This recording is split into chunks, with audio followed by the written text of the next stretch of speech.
여러분, 써니피디아에 잘 오셨어요. 오늘 제가 읽어드릴 책은 빅토르 위고의 역작 레미제라블입니다. 레미제라블은 영화나 드라마로 접한 분들이 많으실 테지만 이 원전을 직접 읽어보신 분들은 상대적으로 드무실 것 같아요. 이 방대한 분량의 책 속에 문장들을 하나씩 곱씹어보면 이 고전의 위대함을 느끼실 수 있어요. 그래서 제가 저의 감미로운 목소리로 읽어드리려 합니다. 여러분 모두 귀를 기울여주세요.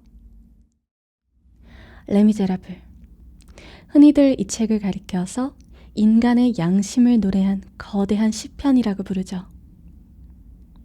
무려 2500여 페이지에 육박하는 이 방대한 분량의 서사는 역사, 정치, 철학, 사회, 종교 등 인간사의 모든 것을 집약하고 축적한 세기의 걸작으로 인정받고 있어요. 또 우리에게 친숙한 뮤지컬, 드라마, 영화 등의 다양한 장르로 재탄생하여 전 세계인들에게 꾸준한 사랑과 인기를 얻고 있는 유명한 고전이기도 하죠. 총 5권으로 번역된 이 엄청난 분량의 원전을 아직 직접 읽어보지는 않았더라도 왠지 친숙하고 익숙한 느낌적인 느낌이 드는 건 바로 그런 이유 때문이겠죠? 레미제라블은 프랑스어로 불쌍하고 비참한 사람들을 의미해요. 프랑스 대혁명 직후의 격변기를 살아가던 민중의 모습이 바로 그랬죠. 점점 심해지는 빈부격차와 가난, 굶주림으로 신음하던 그들은 자유와 평등을 부르짖으며 혁명에 온몸을 던져 피 흘리고 쓰러졌지만 혁명 이후에도 정작 그들의 삶은 전혀 나아진 것이 없었으니까요. 레미제라블은 대혁명 이후 더욱 걷잡을 수 없는 전쟁과 혁명의 소용돌이 속으로 빠져들면서 경제는 파탄나고 민중의 고통은 극에 달했던 19세기 초반의 프랑스 사회를 배경으로 하고 있어요. 참을 수 없는 가난에 시달리다 굶주리는 7 조카들을 위해 빵 한 조각을 훔친 이 책의 주인공 장발장은 바로 이러한 시대적 상황에서 탄생한 인물이고요. 빵 한 조각 훔친 죄로 19년 동안 감옥에 갇혔다 나온 전과자 장발장은 어떻게 성인으로 거듭나서 비참한 시대의 가엾은 이들에게 한 줌의 빛이요 온기가 될 수 있었을까요? 인간이 척박한 환경 속에서도 얼마나 대단한 위력을 발휘할 수 있는 크고 강한 존재인지, 그리고 인간의 사랑과 헌신이 얼마나 아름답고 또 숭고할 수 있는지를 온몸으로 보여주는 위대한 인간의 표본 장발장의 이야기. 저의 감미로운 목소리로 읽어드릴게요. 여러분 지금부터 편안한 자세로 제 목소리에 귀 기울여주세요.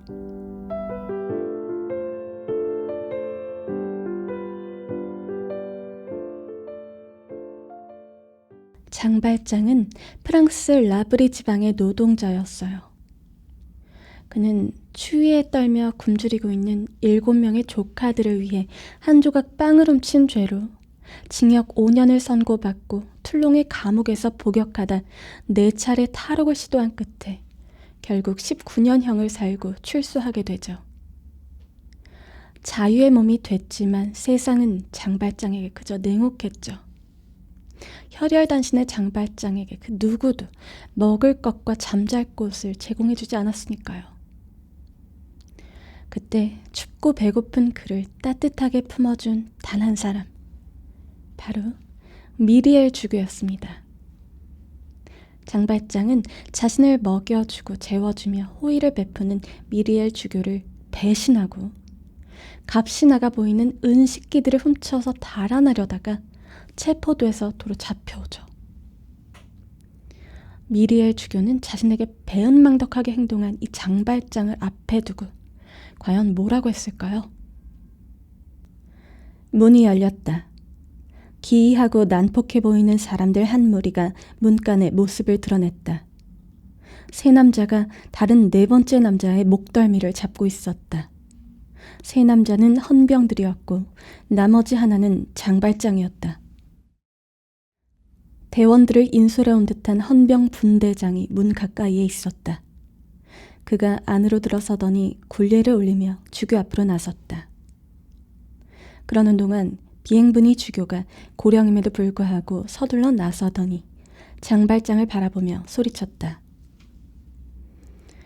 아, 드디어 나타나셨군. 당신을 다시 보게 돼서 기뻐요. 그런데 영문을 모르겠군요. 내가 당신에게 촛대들도 드렸는데 그것들도 다른 물건들처럼 은으로 만든 것이라 팔면 200프랑은 받을 수 있을 것이요. 왜 은식기들과 함께 가져가시지 않았소?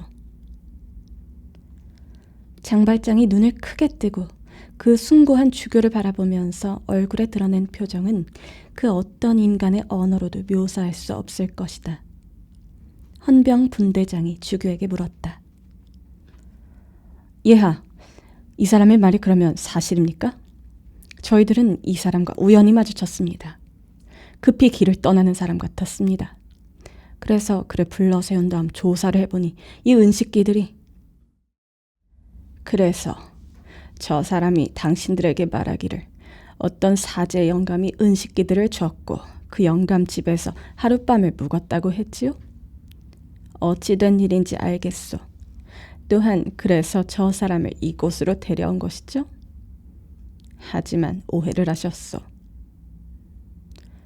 그렇다면 저 사람을 놓아주어도 되겠습니까? 헌병 분대장이 물었다.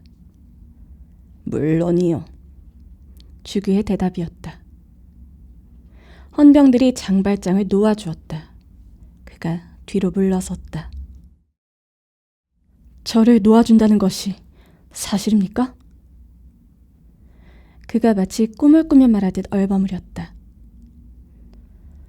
그래, 자네를 놓아주네. 자네는 듣지도 못하는가? 헌병 한 사람이 그에게 말하였다. 버시여, 떠나시기 전에 여기에 당신의 촛대들이 있으니 그것들도 챙기시지요. 그가 벽난로 위에 놓여있던 은촛대 둘을 손수 장발장에게로 가져왔다. 그동안 두 여인은 아무 말 없이 꼼짝도 하지 않고 또한 주교를 거북하게 할 어떤 시선도 보내지 않으며 그저 바라보기만 하였다. 장발장은 사지를 벌벌 떨고 있었다. 그는 기계적으로 또 넋을 잃은 듯한 기색으로 두 촛대를 받아들었다. 주교가 그에게 말하였다. 이제 편안히 가시오. 그리고 참, 버시오. 다음에 오실 때에는 구태여 담장을 넘으실 필요가 없소이다. 길로 통하는 저 문으로 언제나 들어오시고 나가실 수 있소. 저 문은 낮이나 밤이나 걸쇠 하나만으로 닫혀 있다오. 그러더니 헌병들을 돌아보며 말하였다. 귀관들께서는 물러가셔도 좋소. 헌병들이 떠났다. 장발장은 곧 기절할 사람 같았다. 주교가 그에게 다가가서 나지막하게 말하였다. 잊지 마시오. 그대가 이 은을 정직한 사람 되는 데 사용하겠노라 약속한 사실을 결코 잊지 마시오. 아무것도 약속한 기억이 없는 장발장은 그저 아연하여 꿀먹은 벙어리가 됐다. 주교가 그 말을 특히 힘주어 또박또박하였기 때문이다. 주교가 조금은 엄숙하게 말을 계속하였다. 장발장, 나의 형제여. 이제 그대는 더 이상 악의 수중에 계시지 않고 선의 소유가 되셨소. 나는 그대로부터 당신의 영혼을 샀소. 내가 그것을 흉악한 사념과 멸망의 정령에게서 회수하여 신에게 드리겠소. 자신의 은식기를 훔쳐 달아나려던 장발장을 용서하고 은촛대까지 덤으로 내어준 미리엘 주교. 도둑질을 할 때까지만 해도 악에 받쳐있던 장발장은 자신을 감싸주는 한없이 넓고 깊은 주교의 관대함 앞에서 커다란 감화를 받죠. 미리엘 주교를 통해서 장발장은 내면 깊숙이 회개하고 결국 커다란 사랑을 온몸으로 구현하는 성자로 다시 태어나는 계기를 맞게 된 거예요. 그 후 장발장은 마들렌느라는 새로운 이름으로 사업을 크게 하고 공장을 경영해서 많은 돈을 벌게 되죠. 그는 튼튼한 신체와 강한 의지력으로 열심히 일하고 그 공적을 인정받아 몽트레요 슈르메르시의 시장이 됩니다. 그는 가난에 시달리는 빈궁하고 가엾은 시민들을 아낌없이 도와 모든 사람들의 존경을 한몸에 얻게 되죠. 다만 그가 세간의 신뢰를 얻고 시장 자리에 오르는 과정을 주시하며 그에게서 의혹의 눈길을 떼지 않는 단 한 명의 남자가 있습니다. 바로 마들렌느에게서 전과자 장발장 내지는 가석방 조건을 위반한 범죄자 장발장을 발견해내는 예리한 눈빛의 사나이 자베르 경감이에요.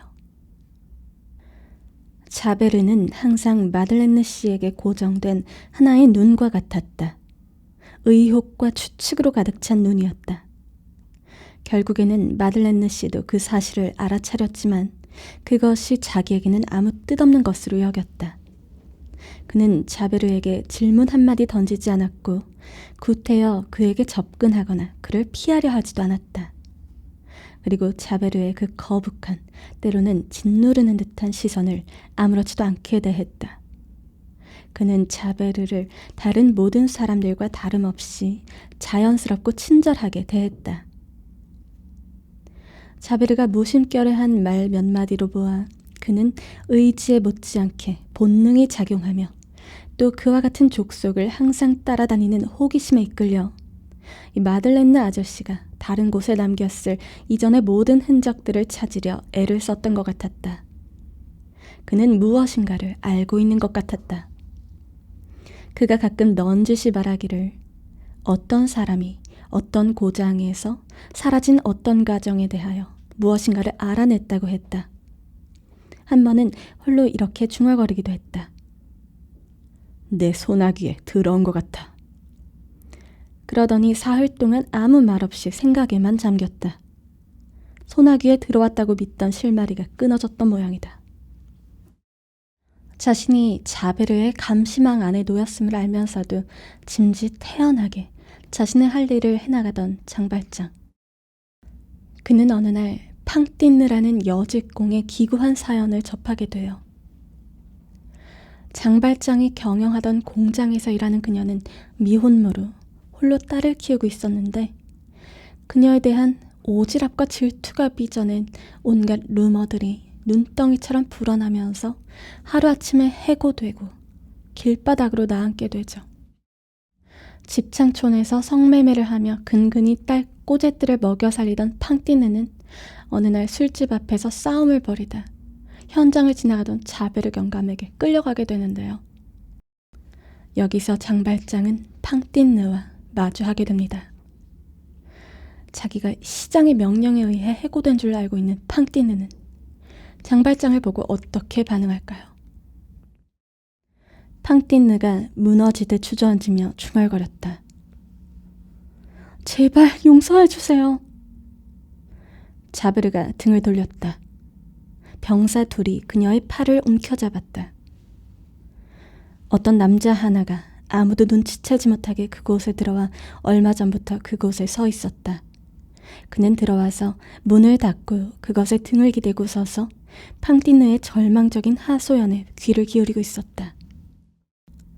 일어서려고 하지 않는 가엾은 여인의 몸에 병사들이 손을 댄 순간 그 남자가 한 걸음 앞으로 나서며 모습을 드러냈다. 그리고 그들에게 말하였다. 잠시 기다려주시오. 자베르가 고개를 쳐들었고 즉시 마들렌느 씨를 알아봤다. 그가 즉시 모자를 벗었다. 그리고 화난 사람처럼 어색하게 인사를 하며 말하였다. 죄송합니다, 시장님. 시장님이라는 말이 팡띠느에게 이상한 반응을 일으켰다. 그녀가 땅속으로부터 솟아나오는 유령처럼 벌떡 일어나더니 양쪽 팔을 잡고 있던 병사들을 밀쳐버리고 미처 제지할 겨를도 없이 마들레느 씨를 향하여 곧장 걸어갔다. 그러더니 정신 나간 사람의 기색으로 그를 똑바로 쳐다보며 소리쳤다. 아, 시장님이란 작자가 바로 너구나. 그러더니 깔깔 웃으며 그의 얼굴에다 침을 뱉었다. 마들레느 씨가 얼굴을 닦은 다음 조용히 말하였다. 자베르 형사님, 이 여인을 풀어주시오. 자베르는 자신이 미치려는 순간에 도달해 있다는 느낌을 받았다. 그는 그 순간 평생 느껴본 적이 없는 격렬한 감정을 연속적으로 그리고 거의 뒤섞인 상태로 느꼈다. 일개 매춘부가 시장의 얼굴에 침을 뱉는 광경을 본다는 것. 그 사실이 하도 기괴하여 그가 아무리 무시무시한 상상을 한다 해도 그러한 일이 가능하리라고 생각하는 것 자체를 신성모독 행위로 여겼을 것이다. 그리고 다른 한편 그는 자기의 사념 가장 깊숙한 곳에서 그 여인의 실체와 그 시장의 실체에 임직한 것을 어렴풋하게나마 접근시켜보려 했고, 그러자 여인이 감행한 엄청난 도발 행위 속에 자연스러운 그 무엇이 언뜻 보이는 듯하여 몸서리를 쳤다. 그러나 시장이, 그 고위 행정관이 태연히 얼굴을 닦으며 이 여인을 풀어주시오 라고 하는 것을 보았을 때 그는 너무나 놀라 현기증 비슷한 것을 느꼈고, 그 순간 그의 사유와 언어가 그 기능을 멈췄다. 그가 감당할 수 있는 놀라움의 총량이 초과됐기 때문이다. 그는 벙어리처럼 아무 말도 못하였다. 장발장은 얼굴에 침을 맞고도 전혀 동요하지 않았고, 오히려 가엾은 팡띠느에게 경제적 도움을 주겠다고 제안합니다. 이 모습이 누군가와 닮지 않았나요? 네, 맞습니다. 예전에 장발장에게 은식기를 도둑 맞고도 은촛대까지 내줬던 미리엘 주교의 모습과 많이 닮아있죠. 팡띠느는 문 옆으로 비켜서며 자기 앞으로 지나가는 그를 멍하니 바라볼 뿐이었다. 하지만 그녀 역시 기이한 대혼란에 휩쓸려 있었다. 그녀는 자기를 놓고 다투는 상반된 두 세력을 본 것이다. 자기의 눈앞에서 두 남자가 자기의 생명과 영혼과 자기의 아이를 움켜쥐고 싸우는 모습을 본 것이다. 두 남자들 중 하나는 자기를 어둠 속으로 끌고 가는데, 다른 하나는 자기를 다시 빛을 향해 이끌어가려 했다. 증폭되는 두려움 속에서 언뜻 본 그 격렬한 싸움에 휩쓸린 두 남자가 그녀에게는 두 거인처럼 보였다. 한 거인은 자기를 데리러 온 악마처럼 말했고, 다른 하나는 착한 천사처럼 말했다. 천사가 악마를 제압했다. 그런데 그녀를 머리끝부터 발끝까지 전율케 한 것은 그 천사, 그 해방자가 바로 그녀가 몹시 미워하던 남자, 그녀가 그토록 오랜 기간 동안 자기의 모든 불행의 장본인으로 여기던 시장, 그 마들레느였다는 사실이었다. 그리고 그녀가 그를 그토록 흉측하게 모독하던 바로 그 순간에 그가 그녀를 구출해냈다는 사실이었다. 자기가 잘못 알고 있었단 말인가? 그리하여 영혼을 몽땅 바꿔야 한단 말인가? 그녀는 도무지 갈피를 잡을 수가 없어 그저 전율할 뿐이었다. 그녀는 넋을 잃은 채 그의 말을 들었고 두려움 가득한 눈으로 그를 바라보고 있었는데, 마들레느 씨의 말 한마디를 들을 때마다 그녀는 자신의 내면에서 증오의 끔찍한 암흑이 녹아내리고 자신의 심장 위에서 기쁨과 신뢰와 사랑이 뒤섞인 따뜻하고 형언할 수 없는 그 무엇이 태동함을 느꼈다. 자베르가 나간 다음 마들레느 씨가 그녀를 향해 돌아서더니 눈물을 보이지 않으려는 근엄한 사람처럼 말을 하기가 어려운 듯 느릿느릿한 음성으로 그녀를 향해 입을 열었다. 하시는 말씀을 다 들었습니다. 당신이 말씀하신 것들을 저는 아무것도 모르고 있었습니다. 저는 그것들이 사실이라고 믿으며 사실임을 느낍니다. 저는 당신이 저희 공장을 떠나신 사실조차 모르고 있었습니다. 왜 저를 찾아와 그 사실을 알리지 않으셨습니까? 하지만 지금이나마 다음과 같은 조치를 취하겠습니다. 제가 당신의 빚을 모두 갚아드리고 사람을 보내어 당신의 아이를 데려오도록 하겠습니다. 혹은 당신이 아이를 만나러 가실 수도 있습니다. 당신은 이곳이든 파리든 원하시는 곳에서 사실 것입니다. 제가 당신의 아이와 당신을 돌보겠습니다. 원하시면 차후로는 일을 하지 않으셔도 좋습니다. 필요하신 돈은 제가 전액 부담하겠습니다. 당신은 행복을 되찾으시면 다시 정숙한 분이 되실 것입니다. 뿐만 아니라 잘 들으십시오. 모든 것이 말씀하신 바와 같다면, 물론 저는 추호도 의심하지 않지만 당장이라도 저는 당신이 신 앞에서 미덕을 지키며 경건하게 살기를 멈추지 않았노라고 선언합니다. 가엾은 여인이여. 팡띠느가 감당하기에는 너무 벅찬 일이었다.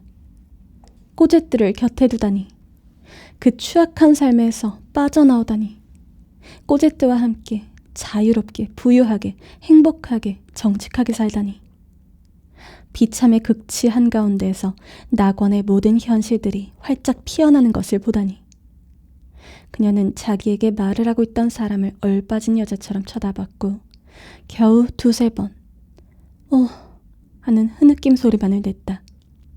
그녀의 오금이 스스로 접혀 그녀는 마들레느 씨 앞에 무릎을 꿇었고, 그가 미처 만류할 겨를도 없이 그녀가 그의 손을 잡았고 그녀의 입술이 손에 와닿는 것을 느꼈다. 그 다음 순간 그녀가 기절했다. 팡띠느는 여관을 운영하는 떼나르디에 부부에게 자신의 딸 꼬제트를 위탁해두고 있었는데, 이 천성이 악랄한 떼나르디에 부부는 어린 꼬제트에게 잡일을 시키고 학대하며 노예처럼 부려먹고 있었죠. 장발장이 꼬제트를 그 떼나르디에 부부로부터 찾아오려고 마음먹은 어느 날, 자베르가 그를 찾아와 다짜고짜 자신을 해임시켜달라고 청합니다. 이유인즉슨 자베르가 그간 자신을 전과자 장발장으로 의심하고 추적하고 있었는데, 아라스 지역에서 실제 장발장이 붙잡혔다며 상관에게 불경한 마음을 품고 고발까지 했던 자신에게 벌을 내려달라는 거였죠.